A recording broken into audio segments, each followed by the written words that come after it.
승객들 머리 위로 하얀 줄이 늘어져 있습니다. 승객들은 산소 마스크를 쓴 채 잔뜩 긴장한 모습입니다.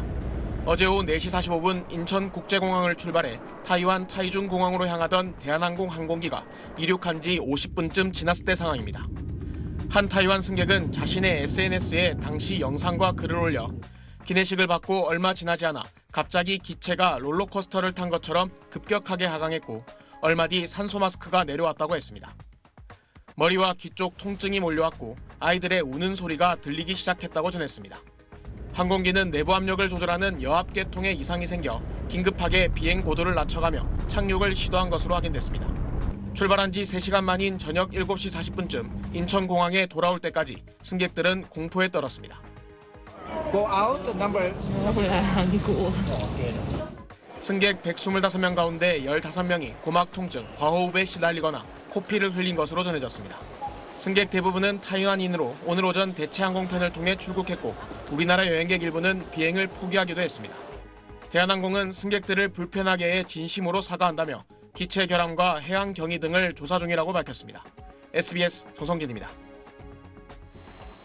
내부 압력을 조절하는 장치인 여압계통에 이상이 있다는 걸 확인했을 때 항공기는 약 34,000피트 상공에 있었습니다.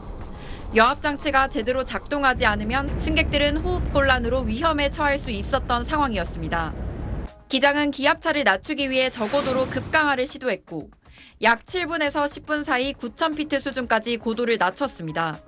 승객들이 고고도에서 이렇게 노출되면 의식 상실이 되고 산소 부족으로 굉장히 위험한 상황에 도달할 수 있습니다. 승객들이 제일 먼저 해야 되는 조작은 빨리 안전한 고도까지 강화하는 것입니다. 대한항공은 운항 전 점검 과정에서 문제점을 발견하지 못했던 걸로 전해졌습니다. 전문가들은 지상과 상공의 고도 차이가 다르다 보니 사전에 장치에 이상이 있는지 발견하기 어려울 수 있다고 설명했습니다.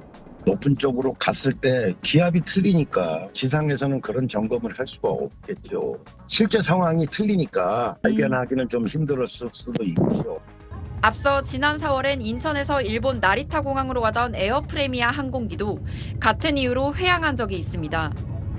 국토부는 국내 항공사의 전 항공기 여압 체계를 점검하라는 지시의 공문을 발송했습니다. 또 사고조사위원회를 구성해 정확한 사고 원인과 대한항공의 사고 과정 대처가 적절했는지 조사할 방침입니다. SBS 박예린입니다. 인천공항을 떠난 지 50분 만에 기내 기압 조절에 실패해 6,000m를 급강하한 뒤 회항한 대한항공 189편 여객기.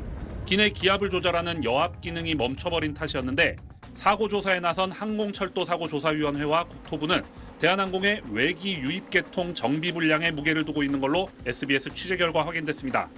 여객기는 동체 아래 외기 유입구에서 찬 공기를 받은 뒤 열 교환기를 통해 엔진의 뜨거운 공기와 희석해 기내로 전달하는데 충분한 외기가 전달되지 못해 열 교환기가 제 기능을 못했고 여압 기능까지 멈추게 했다는 겁니다.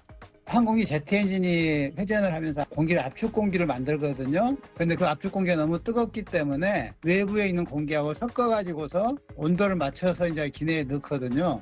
미국 보잉사는 해외 사례를 통해 여압 장치의 멈춤 가능성을 각 항공사에 알리고 정비 사항을 안내했던 걸로 전해집니다. 열 교환기를 점검해 문제가 있으면 외기 유입 계통을 청소하거나 교환기 자체를 교체해야 한다는 내용입니다. 해당 여객기가 도입 5년이 채 안 됐다는 걸 고려하면 일단은 정비 문제의 가능성에 무게가 실리고 있는 겁니다. 항공업계 관계자는 코로나 때 숙련 정비 인력이 많이 이탈한 뒤 충원과 교육이 부족한 가운데 업무 강도가 급증했던 것도 원인이라고 밝혔는데 이에 대해 대한항공 측은 사고조사위의 조사 결과를 기다리겠다는 입장을 내놨습니다. 기내 압력 조절 장치 2개가 1분 내 시차를 두고 멈춘 부분에 대해선 문제 발생 시 여압 장치를 모두 꺼버리는 보잉 측의 설계에도 문제가 있다는 지적이 나와 향후 쟁점이 될 전망입니다. 국토부는 정비와 조종 분야 등을 전부 들여다보고 있다고 밝혔습니다. SBS 노동규입니다.